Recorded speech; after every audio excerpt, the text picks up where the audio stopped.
लाखो भाविकांचे श्रद्धास्थान असलेल्या श्री सिद्धनाथ व माता जोगेश्वरी देवीचा रथोत्सव येत्या 2 डिसेंबर रोजी संपन्न होत आहे।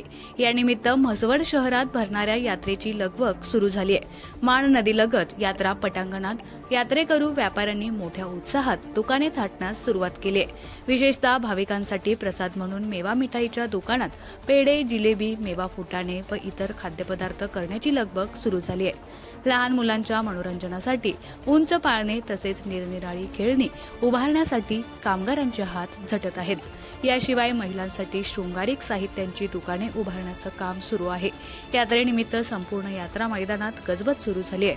2 डिसेंबर सोमवार रोजी यात्रेचा मुख्य दिवस असून श्री सिद्धनाथ व माता जोगेश्वरी देवीचा रथोत्सव साजरा होणार आहे। या निमित्ताने रथाचे पूजन करून यात्रा मैदानात सज्ज ठेवण्यात आला आहे। या वार्षिक यात्रेनिमित्त सध्या म्हसवड नगरीत व्यापारी, भाविक व नागरिकांची लगबग सुरू असल्याचं पाहायला मिळत आहे।